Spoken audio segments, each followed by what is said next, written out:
Hi hello నమస్తే welcome back to my channel Bhagyalakshmi నివాసం. ఒక ఇంటిని అన్ని రకాలుగాను సక్రమంగా పెట్టుకోవాలన్నా, ఏది వస్తువు ఏ టైంలో ఎప్పుడు ఎలా వాడాలన్నా మనం అన్నీ టైం టు టైం మేనేజ్ చేయాల్సి ఉంటుంది. ఇప్పుడు సమ్మర్ అయిపోయింది కదా అనేసి ఈ గ్రీన్ పరదాలు నాకు ఎంతో ఉపయోగపడ్డాయి. గార్డెన్ పెద్దది కాబట్టి ఈ పక్కన ఆ పక్కన కూడా కట్టేసి ఉంచాం కాబట్టి ఎండ వల్ల మొక్కలు పాడవకుండా చాలా మట్టుకి ఉపయోగపడినాయి అన్నమాట. సో వీటిని ఇప్పుడు వర్షం స్టార్ట్ అయిపోయింది కాబట్టి ఇవి తీయకపోతే కనుక సాగిపోయి వర్షానికి బరువు అయిపోయి చిరిగిపోయే ఛాన్స్ ఉంటుంది. సో అందుకని నేను మా హస్బెండ్ కలిసి ఇవి ఇప్పేసి ఎక్కడికక్కడ నీట్గా మళ్ళీ ఉపయోగపడినప్పుడు వాడుకుని తర్వాత తీసి పడేయలేం కదా, జాగ్రత్తగా దాచిపెట్టుకుంటే నెక్స్ట్ ఇయర్కి మళ్ళీ మనకి ఉపయోగపడతాయి. కాబట్టి ఇట్లాంటివన్నీ చిన్న చిన్న విషయాలు మనం చాలా జాగ్రత్తగా అన్నీ మెయింటైన్ చేయాల్సి ఉంటుందన్నమాట. సో ఇది శుభ్రంగా ఎండబెట్టేసి మళ్ళీ రోల్ చేసేసి నేను పైన టెర్రస్ మీద పెట్టేస్తూ ఉంటానన్నమాట, సోలార్ కింద. సో మళ్ళీ నెక్స్ట్ ఇయర్కి మనం యూస్ చేసుకోవడానికి బాగుంటుంది. సో ఇలా మార్నింగ్ ఏదో ఒక పనిని పెట్టుకుంటూ ఉంటాను అనమాట. తను ఇంట్లో ఉంటారు కాబట్టి నాకు హెల్ప్ చేస్తూ ఉంటారు. నా గార్డెన్ని నేను చాలా మట్టుకు కట్టింగ్స్ ద్వారానే ఎక్కువ ఎక్స్పాండ్ చేశానని చెప్పచ్చు. ఎందుకంటే కట్టింగ్స్ పెట్టి గ్రో చేయటం నాకు చాలా ఇష్టం అనమాట. సో చాలా మట్టుకు అన్ని రకాల కట్టింగ్స్ కూడా ఈ టైంలో బాగా గ్రో అవుతాయి. అంటే మాన్సూన్ స్టార్ట్ అవ్వగానే మనం కట్టింగ్స్ పెట్టేస్తే కనుక, అంటే ఇంకా స్టార్ట్ అవ్వక ముందే జస్ట్ బిఫోర్ మనకి సమ్మర్స్ ఎండ్ అయ్యి ఇంకా వానాకాలం వస్తుందనగా స్టార్ట్ చేసేయాలి కటింగ్ పెట్టడం. సో ఎక్కువ వానలు వచ్చినప్పుడు మళ్ళీ కటింగ్ పెడితే కనుక వానల్లో మనకి ఫంగస్ వచ్చే ఛాన్స్ ఉంటుంది కాబట్టి కటింగ్స్ అంత బాగా సక్సెస్ అవ్వవు. ఒకవేళ మీరు కటింగ్స్ పెట్టినా కానీ కొంచెం షేడ్ ఏరియాలో, వాన నీళ్ళు కంటిన్యూగా పడే చోట మాత్రం పెట్టకండి, కొంచెం షేడ్లో పెట్టండి. దట్స్ ఏంటంటే మనకి అది దానివల్ల అంత వాన నీళ్ళు పడి ఫంగస్ రాకుండా సక్సెస్ అయ్యే ఛాన్స్ ఎక్కువ ఉంటాయి అన్నమాట. సో నేను బిఫోరే అంటే సమ్మర్ అవ్వగానే కటింగ్స్ పెట్టడం స్టార్ట్ చేశాను. డ్రెస్సినా కట్ చేసి పెడుతుంటాను, క్రోటన్స్, ఫైకస్ అయితే చెప్పలేనని పెట్టాను, చాలా గిఫ్ట్ కూడా ఇస్తూ ఉంటానన్నమాట. సో ఫైకస్ కటింగ్స్ అయితే ఇవన్నీ ఉన్నాయి కదా, ఇవన్నీ కూడా నేను కటింగ్స్ త్రూ గ్రో చేసినవి అనమాట. అయితే మనం ఈ టైంలో పెట్టిన కటింగ్స్ చాలా బాగా సక్సెస్ అవుతాయి. లాస్ట్ ఇయర్ నేను బొగన్వేలియా పెట్టాను అనమాట. అవి కూడా చాలా ఎక్కువ పెట్టాను. బట్ ఏంటంటే అంత రెయిన్ వాటర్లో ఎక్కువ తడిచిపోయి నేను ఊరు వెళ్ళటం వలన పాడేవి అనమాట. సో అదొకటే సక్సెస్ అయింది. ఆ తర్వాత అగ్లోనిమా కూడా మంచిగా బాగా ఇలా ఎక్కువ పెరిగిపోయిన వాటిని విరిచి పెట్టేస్తూ ఉంటాను. సో వీటికి కూడా మంచిగా స్ప్రౌట్స్ వచ్చింది చూడండి. సో ఇలా మనం అన్ని రకాల కటింగ్స్ పెట్టుకోవచ్చు. డ్రెస్సీనా, క్రోటోన్, ఇంకా మనకి అగ్లోనిమా అండ్ మనీ ప్లాంట్స్ అయితే ఇంకా చెప్పలేను, నేనైతే కంటిన్యూ పెడుతూనే ఉంటాను మనీ ప్లాంట్స్ అయితే. సో నా గార్డెన్లో మనీ ప్లాంట్ గార్డెను బాగా ఇటు సైడ్ అంతా చాలా మంచి గ్రో ఉంటుందన్నమాట ఎవ్రీ ఇయర్. సో ఈ టైంలో మంచిగా కట్టింగ్స్ బాగా పెట్టవచ్చు. సో లాస్ట్ వీడియోలో చెప్పాను కదా, సో మీకు అందరికీ ఒకసారి చూపిస్తాను నేను పెట్టిన కట్టింగ్స్ అని. సో గార్డెన్ వ్యూ కూడా నెక్స్ట్ వీడియోలో పెడదాం అనుకుంటున్నాను. ఒకసారి ఫైనల్గా మొత్తం అంతా వీడియో పెట్టిన తర్వాత చూదురు కానీ. నేను బ్రేక్ఫాస్ట్ టైంలో అనగా లేకపోతే స్నాక్ టైంలో అనగా ఇలా చాలా రకాలుగా శాండ్విచ్లు ట్రై చేస్తూ ఉంటానన్నమాట. మీరు ఎప్పుడైనా తిన్నారా? పాలకూర అండ్ స్వీట్ కార్న్ తోటి వైట్ సాస్ చేసుకుంటాం కదా మనం పాస్తాలో వేయటానికి. సో అలా వైట్ సాస్ ప్రిపేర్ చేసుకుని విడిగా, తర్వాత దానిలో మనం ఇలా పాలకూర అండ్ స్వీట్ కార్న్ని గార్లిక్లో సాతే చేసేసి ఈ రెండింటిని మిక్స్ చేసి దాంట్లో పిజ్జా సీజనింగ్కి సంబంధించినవన్నీ యాడ్ చేసుకుని కొంచెం పెప్పర్ కూడా యాడ్ చేస్తే కనుక చాలా టేస్టీగా ఉంటుంది అనమాట. వైట్ సాస్ చేసేటప్పుడు కొంచెం చీజ్ కూడా వేస్తాం కదా, సో ఆ చీజీగా చాలా టేస్టీగా కమ్మగా ఉంటుంది అనమాట ఈ శాండ్విచ్. సిరికి చాలా ఇష్టం, సో అది ఎప్పటి నుంచో అడుగుతుంది. సో ఇప్పుడు సీజన్ కదా, స్వీట్ కార్న్కి బాగా మంచిగా వస్తున్నాయి అనమాట. అండ్ పాలకూర అయితే ఇప్పుడు అంత బాగా రావట్లేదు, బట్ నేను స్టోర్ చేసింది ఉంది కదా ఫ్రిడ్జ్లో, సో అలా స్టోర్ చేసి ఫ్రోజ్ చేసి ఉంచాను, బ్యాగ్లో పెట్టి ఉంచాను కదా జిప్లాక్లో. దాంతోపాటు నేను ఇలా స్వీట్ కార్న్ శాండ్విచ్కి అన్నీ రెడీ చేసి ఇచ్చేస్తే అదే చేస్తుందన్నమాట. దానికి ఇట్లాంటి చిన్న పనులన్నీ చేయడం చాలా ఇష్టం. సో పిల్లలకి ఇట్లా నేర్పించడం కూడా మంచి అలవాటు. సో మధ్యలో ఇలా కుకింగ్ అది చేసుకుంటూ ఉంటే దానికి కూడా అలవాటు అవుతుంది కదా, లైక్ చింటూకి ఎలా అలవాటు అయిందో అలా దీనికి కూడా అలవాటు అవుతుందని చిన్న పనులు అవి చెప్తూ ఉంటానన్నమాట. సో అదే మొత్తం బ్రేక్ఫాస్ట్ అంతా అదే రెడీ చేసేసింది. ఓన్లీ ఆ సాస్ రెడీ చేసేసి ఈ సోతే చేసిన palak and sweet corn add చేసేసి మిక్స్ చేసి ఇచ్చేసాను అనమాట.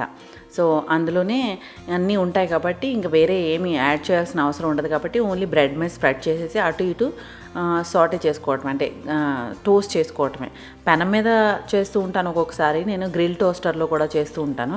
అయితే గ్రిల్ టోస్టర్ ఏంటంటే అది కొంచెం గట్టిగా ఉంటుందని అనిపిస్తుంది నాకు. సో అందుకే ఇలా పెనం మీదే చేపిచ్చేస్తూ ఉంటాను, ఈజీగా తొందరగా అయిపోతూ ఉంటుంది అనేసి. సో ఇలా బ్రేక్ఫాస్ట్కి అయితే శాండ్విచ్ చేసుకున్నాను. తర్వాత నేను ఏం చేశానంటే మీకు ఈజీగా ఒకసారి చూపించడం గురించి నేను ఇలా ప్రీ ప్రెప్స్ అయ్యి రెడీ చేసుకుంటాను కదా, సో దాని గురించి మీకు ఒక చిన్న వీడియో పెట్టానన్నమాట. అది తప్పకుండా పూర్తిగా చూడండి. నేను ప్రీ ప్రెప్స్ అన్నవి ఎప్పుడు ఎలా యూజ్ చేస్తానన్నది మీకు ఇందులో తెలుస్తుందన్నమాట. తర్వాత కిచెన్కి సంబంధించిన టిప్స్ ఇవి. అయితే నేను విమ్లో వెనిగర్, సాల్ట్ మిక్స్ చేసి లిక్విడ్ని కొంచెం డైల్యూట్ చేస్తాను కదా వాటర్ వేసి. అది ఏంటంటే దానివల్ల ఏమవుతుందంటే కొంచెం కిచెన్ సింక్ అది క్లీన్ చేసుకున్నా, మనం చేత్తో క్లీన్ చేసుకునే గిన్నెలు అవి ఉంటాయి కదా, అవన్నీ కూడా చాలా షైనీగా, పైన ఉప్పు మరకల్లాగా లేకుండా, చుక్కలు అది రాకుండా ఉంటాయన్నమాట. సో నేను రెగ్యులర్గా కూడా విమ్ అయిపోయినప్పుడల్లా విడిగా ఒక డబ్బా పెట్టుకుంటూ ఉంటాను. శాషేలో ఉంటుంది కదా, దాన్ని షిఫ్ట్ చేసేటప్పుడు సగం వరకు ఫిల్ చేసేసి ఒక 5-6 స్పూన్లు ఉప్పు వేసి, ఇంకా వెనిగర్ మనకి క్వాంటిటీ కూడా ఒక క్వాంటిటీ విమ్ అయితే ఒక క్వాంటిటీ వెనిగర్ వేయాలన్నమాట. ఈ రెండింటిని వేసిన తర్వాత సాల్ట్ కూడా యాడ్ చేసి, తర్వాత మొత్తం నీళ్ళతో నింపేసి బాటిల్ షేక్ చేసేసి పెట్టుకుంటే కనుక అది ఎప్పుడు కావాలంటే అప్పుడు మనం యూజ్ చేసుకున్నప్పుడల్లా, ఒకవేళ మనం ఎన్వి తిన్నా, లేదంటే ఒకవేళ కొన్ని గిన్నెలు వాసన వస్తూ ఉంటాయన్నమాట, అలా వాసన రాకుండా ఉంటాయన్నమాట ఇలాంటి సొల్యూషన్ రెడీ చేసుకుంటే. అండ్ చుక్కలు అయితే పడవు గిన్నెల మీద, ఎప్పుడు మెరుస్తూ ఉంటాయి. సో సొల్యూషన్లో మనం ఎప్పుడు యూజ్ చేసేటప్పుడు కూడా కొంచెం గిన్నెలో వేసుకుని దాన్ని మళ్ళీ వాటర్లో డైల్యూట్ చేసుకొని కూడా వాడుకోవచ్చు. ఈజీగా ఉంటుంది, ఎక్కువ రోజులు వస్తుంది, అండ్ చేతులు కూడా పాడవకుండా ఉంటాయన్నమాట. సో నేను ఎప్పుడు ఇలా విమ్లో సగం వెనిగరు, సగం ఉప్పు యాడ్ చేసి వాటర్లో డైల్యూట్ చేసి బాటిల్లో ఇలా షేక్ చేసి పెట్టుకుంటాను. ఇప్పుడు ఇలా చూడటానికి మీకు తెల్లగా కనపడుతుంది, కొద్దిసేపు అయిన తర్వాత అది సెటిల్ అయిపోతుంది అనమాట. నార్మల్ విమ్ ఏ కలర్లో ఉంటుందో ఆ కలర్లోకే వచ్చేస్తుంది అనమాట. మొత్తం బాగుంటుంది ఈ లిక్విడ్. మీరు కూడా ట్రై చేసి చూడండి. ట్రై చేసిన తర్వాత ఎలా ఉందో కూడా నాకు కమెంట్స్లో చెప్పండి. నేను వెనిగర్ బాటిల్ కూడా ఎప్పుడు పెట్టుకుని ఉంచుకుంటాను అనమాట, ఒకటి తర్వాత ఒకటి అయిపోయిన వెంటనే మళ్ళీ పెట్టుకుని ఉంచుకుంటాను. అందులోనూ ఇలా నాకు ఏదో సాస్ బాటిల్కి వచ్చిందనమాట ఈ మూత. సో ఆ మూత పెట్టుకుని యూజ్ చేసుకుంటూ ఉంటాను. ఎందుకంటే ఎన్వి తిన్నప్పుడు కూడా సింక్ అది వాసన వస్తూ ఉంటుంది. ఒక్కొక్కసారి 2-3 రోజులకు ఒకసారి నేను ఏం చేస్తానంటే సింక్ కడిగిన తర్వాత ఇలా వెనిగర్ని స్ప్రే చేసేసి ఉంచేస్తాను. దాంట్లోంచి మనకి కాక్రోచ్లు ఇంకా బ్యాడ్ స్మెల్ వస్తూ ఉంటుంది కదా, అదేమి రాకుండా ఉంటుందన్నమాట. సో వెనిగర్ బాటిల్ కూడా ఎప్పుడు కూడా హ్యాండీగా ఉంచుకుంటాను. వెనిగర్ వల్ల చాలా మంచి క్లీనింగ్ ఉంటుందన్నమాట. అంటే దానివల్ల ఏది వాసన రాదు, చాలా మంచి మన చేతులు కూడా వాసన రావు. ఒక్కొక్కసారి చాపింగ్ బోర్డు, చాకులు ఇట్లాంటివన్నీ కూడా వెనిగర్లో మనం వాష్ చేసుకుంటే కనుక ఇలా కౌంటర్ తుడుచుకునే క్లాతులు కూడా వాష్ చేసుకోవచ్చు. అయితే ఈ క్లాతులు కూడా నేను 2-3 రకాలుగా పెట్టుకుంటూ ఉంటాను. ఒకటి మనకి ఇలా మైక్రోఫైబర్ క్లాత్ వస్తుంది కదా, అలాంటిది పెట్టుకుంటాను. ఒకటి స్పాంజ్ వైప్ ఉంటుంది కదా, అలాంటివి కూడా పెట్టుకుంటాను. అయితే స్పాంజ్ వైప్ నాకు ఎంతో ఎక్కువ నచ్చదు అనమాట. ఎందుకంటే అది కొన్ని రోజులకు జిగురుగా అదో రకంగా అయిపోతుంది. మళ్ళీ దాన్ని క్లీన్ చేయాలంటే అదో ఒక రకమైన పెద్ద టాస్క్లా ఉంటుందన్నమాట.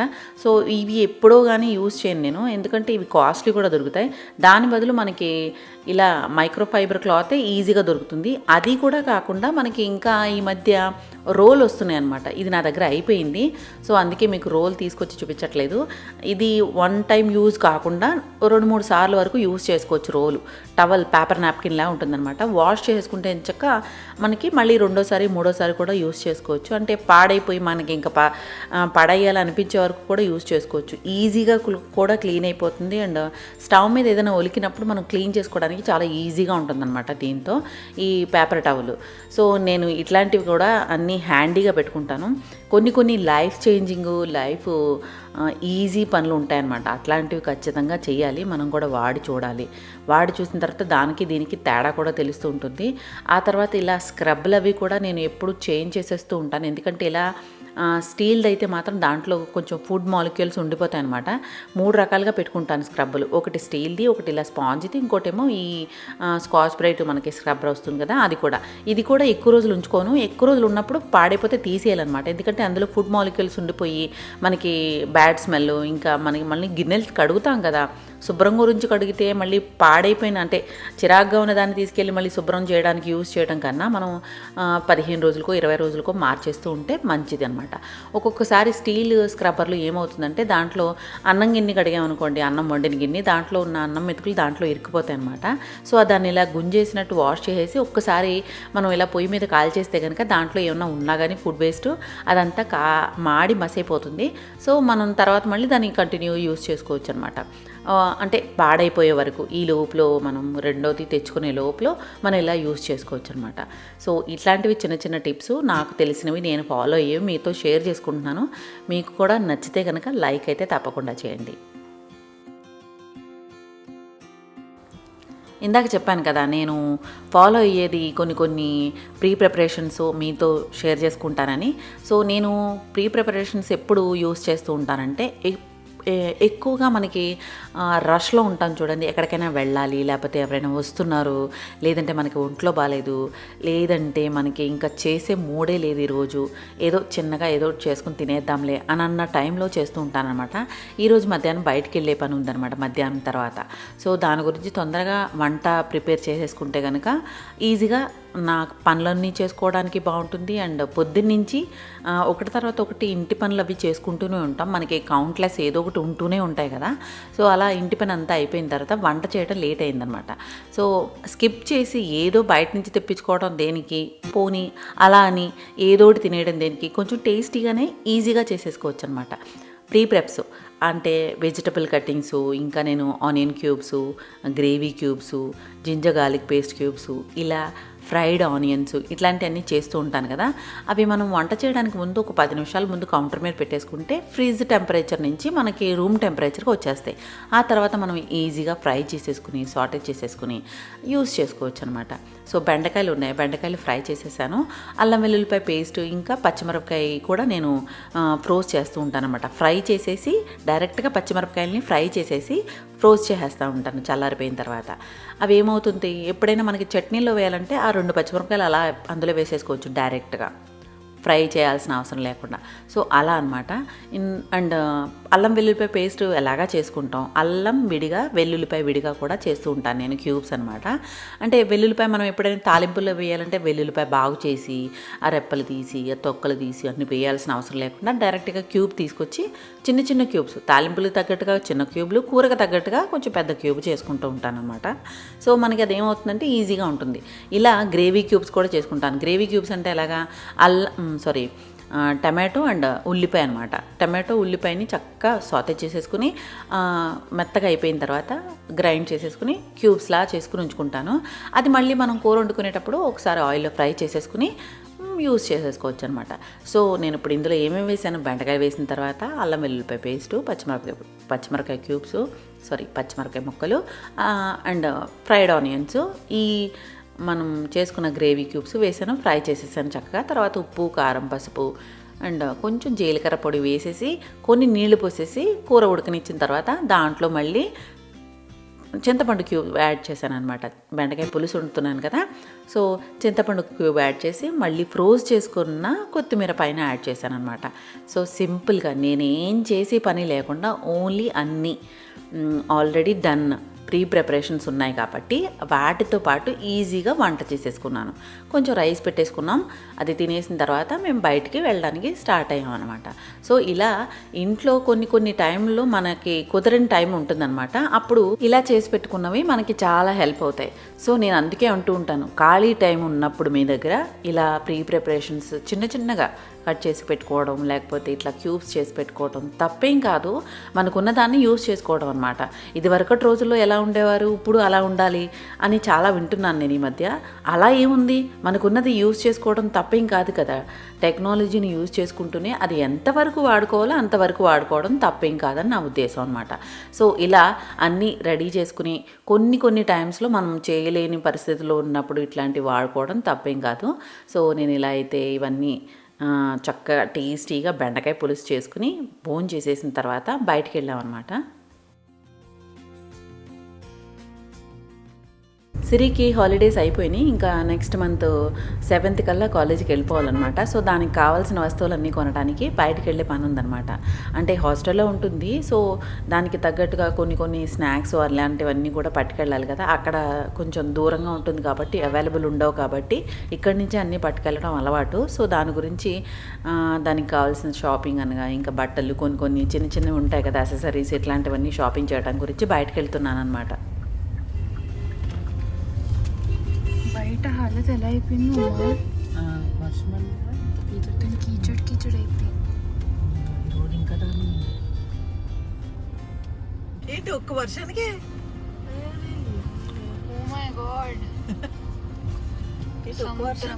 సముద్రం. జైపూర్లో సముద్రం చూసారా గైస్? ఇదిగోండి. కొద్దిగా వర్షం పడితేనే సముద్రాలు వస్తాయి కదా. మామూలుగా అయితే నీళ్ళే ఉండవు అనుకుంటారు రాజస్థాన్లో. చిన్న వానికి సముద్రాలు వచ్చేస్తాయి.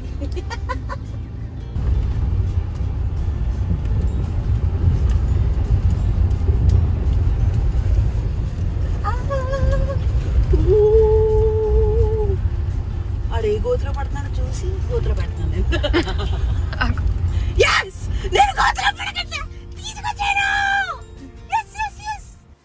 కొన్ని ఏరియాస్లో పైప్ లైన్ కన్స్ట్రక్షన్ ఉందన్నమాట. సో అందుకే కొన్ని రోడ్స్ అలా ఉన్నాయి అస్తవ్యస్తంగా. వర్షాకాలం కాబట్టి కొంచెం ఎక్కువ ప్రాబ్లం ఫేస్ చేయాల్సి వస్తుందన్నమాట. సో ఎనీవే బయటికి వెళ్ళొచ్చిన తర్వాత నేను ప్లాంటేషన్ మొదలుపెట్టాను అనమాట. అది కూడా నేను కొత్తగా ప్లాంటర్స్ తీసుకొచ్చాను, చిన్న ప్లాంటర్స్. నాకు ఎవ్రీ వర్షాకాలానికి కొన్ని ప్లాంటర్స్ చేంజ్ చేయడం అలవాటు అనమాట. అంటే ఒకేసారి అన్నీ చేంజ్ చేయడం కాకుండా కొంచెంగా నాకు ఏదైతే వీలుగా ఉంటుందో అలాగా మార్చుకోవడం అలవాటు. అందులోనూ చిన్న ప్లాంటర్స్ అయితే కనుక వెరైటీ ఆఫ్ కలెక్షన్ పెట్టుకోవడం అలవాటుగా, అంటే కొంచెం ఉంటుంది కదా, ఎప్పుడు ఒకలాగే మొనోటనస్గా బోర్గా ఉండే కన్నా కొన్ని వెరైటీస్గా మధ్యలో కలెక్షన్ పెట్టుకుంటే కనుక బాగుంటుంది కదా. సో చిన్న కట్టింగ్స్ ఎలాగా పెడుతూనే ఉంటాను. సో ఇందులో కూడా కట్టింగ్స్లో కూడా పెండనస్ ఒకటి, స్పైడర్ ప్లాంట్ ఒకటి, జేడ్ ఒకటి, మనీ ప్లాంట్ అండ్ ఇంకా సక్యులెంట్ వెరైటీస్లో డెవిల్స్ బ్యాక్ బోన్ ఒకటి, ఇట్లాంటివన్నీ కూడా కట్టింగ్స్ పెట్టాను అనమాట. యూఫోర్బియాలో కూడా మినియేచర్ అలా తీసుకొచ్చాను అనమాట. అండ్ డ్రెసీనా కూడా నా దగ్గర కట్టింగ్స్ ఆల్రెడీ ఉన్నాయి కాబట్టి వాటినే తీసుకొచ్చి చిన్నగా ప్లాంట్ చేశాను అనమాట. సో ఇలా ప్లాంటర్స్ చిన్న వెరైటీ వాటిల్లో బొమ్మలు వెరైటీ అందంగా కొంచెం క్యూట్గా కనపడేవన్నీ తీసుకొచ్చాను. పెద్ద ప్లాంటర్స్ కూడా కొన్ని తీసుకొచ్చాను. నెక్స్ట్ వీడియోలో మీ అందరికీ చూపిస్తాను అనమాట. సో ఇలా కటింగ్స్ అన్నీ ఈ టైంలో పెట్టుకుంటే బాగా గ్రోత్ ఉంటుందన్నమాట. ఈవినింగ్ అయిపోయింది కదా, ఈవినింగ్ అయిపోయినా కానీ లైట్ ఆన్ చేసి మరీ కొంచెం వీడియో పెట్టేశాను అనమాట. ఎందుకంటే ఆల్రెడీ కట్టింగ్స్ కట్ చేసి పెట్టుంచాను. సో మళ్ళీ పాడైపోతాయి కదా, సో ఏదో రకంగా పెట్టేద్దాంలే అనేసి మట్టి అయితే ఆల్రెడీ కలిపింది పెద్ద డ్రమ్లో పెట్టుకుని ఉంచుకుంటాను కాబట్టి ఈజీగా అది తీసుకుని షిఫ్ట్ చేసుకుని ఇందులోకి ప్లాంటర్స్ అన్నీ లో నింపేసి కటింగ్స్ అన్నీ పెట్టేశాను అనమాట. వీటన్నిటినీ ఫ్రంట్ లాన్ గార్డెన్ ఉంది కదా, అక్కడ సైడ్ గ్రిల్ ఉంది కాబట్టి గ్రిల్ కింద కొంచెం వరుసగా అలా అరేంజ్ చేశాను, కొంచెం చూడటానికి కూడా బాగుంటుంది అని. పైన ప్లాస్టిక్ పాట్లు ఉన్నాయి కదా, అందులో నేను సీజనల్ ప్లాంట్లు అవి పెడుతూ ఉంటాను. అయితే అవి ఇంకా అందులో ఏం వేసినా అంత పెద్దగా బాగుండట్లేదు, ఓన్లీ పిటూనియాస్ ఒకటే అందంగా ఉంటున్నాయి. ఆ తర్వాత వేరే ఏం ప్లాంట్ పెట్టినా కానీ అందంగా ఉండట్లేదు. సో వాటినన్నింటినీ తీసేసే ఉద్దేశంలో వీటిని కింద మాత్రం ఇలా అరేంజ్ చేస్తే పైనుంచి ఓపెన్గా బాగుంటుంది కదా అనేసి ఇలా అరేంజ్ చేశాను అనమాట. మొత్తం ప్లాంట్స్ అన్ని సెట్టింగ్ చేసిన తర్వాత ఇలా ఉంది. పూర్తిగా ఒకసారి మొత్తం గార్డెన్ వ్యూ అంతా ఒకసారి నేను నెక్స్ట్ వీడియోలో పెడతాను, మీరు తప్పకుండా చూడండి. మాన్సూన్ గార్డెన్ వీడియో అంతా అప్లోడ్ చేస్తాను.